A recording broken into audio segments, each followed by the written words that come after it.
प्रजातंत्र के राजा भैया।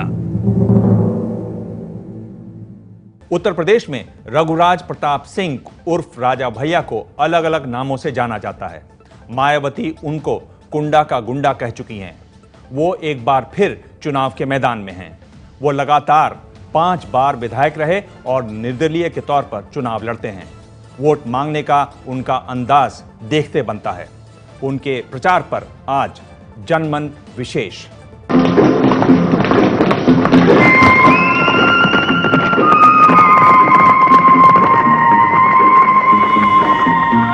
राजा भैया की सुनामी पर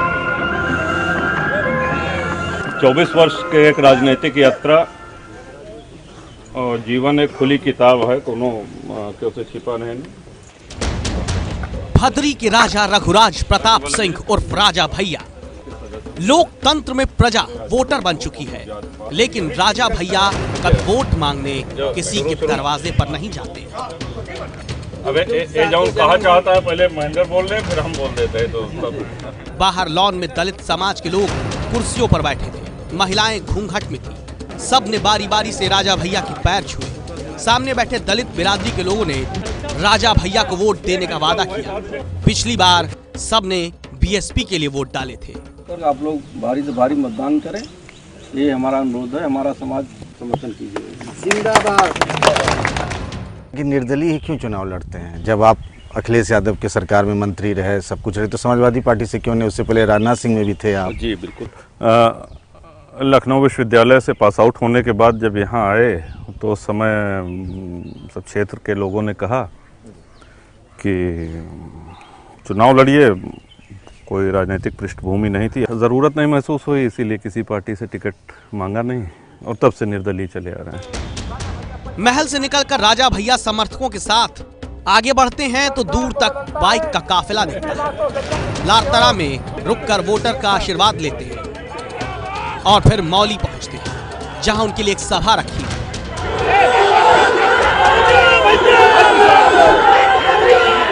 राजा भैया 1993 से लगातार चुनाव लड़ रहे हैं और जीत भी रहे हैं, वो भी हर बार रिकॉर्ड मतों से। निर्दलीय विधायक होते हुए भी एक बार छोड़कर हर मौके को सबसे ज्यादा मत से जीते, लेकिन हर चुनाव उनके लिए नई चुनौती बनकर आता है। इस बार राजा भैया का चुनाव निशान आरी है। नारे लग रहे हैं आरी सब पर भारी, लेकिन हर बार चुनाव में उनके चुनाव निशान बदल जाते हैं। सबसे पहले शुरुआत की थी उन्होंने ढाल तलवार से, उसके बाद कुर्सी चुनाव निशान मिला, उसके बाद 2 बार कुल्हाड़ी चुनाव निशान से भी उन्होंने चुनाव लड़ा। यानी हर चुनाव में उनके लिए चुनाव निशान बदल जाता है और लोगों तक ये समझाने में कि आखिर वो किस चुनाव चिन्ह पर लड़ रहे हैं, ये बताना उनके लिए सबसे बड़ी चुनौती होती है। बीजेपी से लेकर समाजवादी पार्टी तक राजा भैया निर्दलीय चुनाव लड़कर भी सरकार में रहे। राजा भैया कई बार जेल भी जा चुके हैं। मायावती राज में उन पर पोटा लगा और वो 23 महीनों तक जेल में बंद रहे।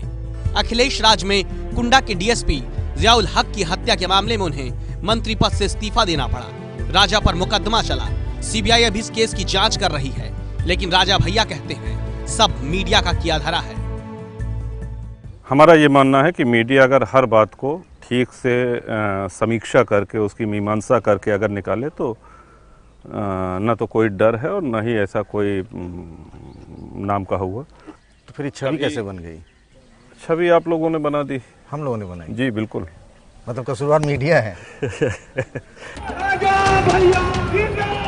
राजा भैया की ना तो कोई अपनी पार्टी है ना झंडा। राजा भैया यूथ ब्रिगेड नाम से उनके समर्थकों ने एक संगठन जरूर बना रखा है। 23 साल हो गए इस बात के। मुलायम सिंह राजा के जितने करीब हैं, उतने ही राजनाथ सिंह भी, और मायावती को छोड़ राजा को किसी से परहेज नहीं। लोग कहते हैं ना कि दोनों हाथ में लड्डू है। मान लीजिए अगर अखिलेश की सरकार बनती नहीं दिख रही है, बीजेपी की बनती दिख जाएगी, तो आप किसी भी तरफ जा सकते हैं। आपको परहेज सिर्फ मायावती से। नेताजी के साथ हैं, अखिलेश जी के साथ हैं, और पिछला 5 वर्ष देखिए हम लोग विपक्ष में बैठे, और अगर जाना होता तो तभी चले गए होते। परहेज किसी से नहीं है, लेकिन हैं जिनके साथ उनके साथ रहेंगे। चुनावी हलफनामे के मुताबिक राजा भैया और उनके परिवार के पास करीब 10 करोड़ की चल संपत्ति है, जिसमें करीब 3 किलो सोना राजा भैया के पास और 3.5 किलो से ज्यादा सोना पत्नी के पास है। इसके अलावा 6 करोड़ की अचल संपत्ति भी है।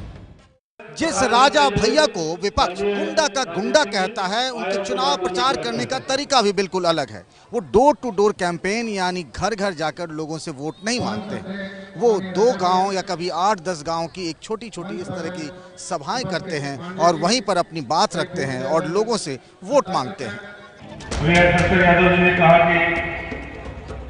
इस बार राजा भैया के खिलाफ 5 प्रत्याशी मैदान में हैं, जबकि एसपी कांग्रेस गठबंधन ने वॉकओवर दे रखा है। प्रतापगढ़ के कुंडा से पंकज झा की रिपोर्ट।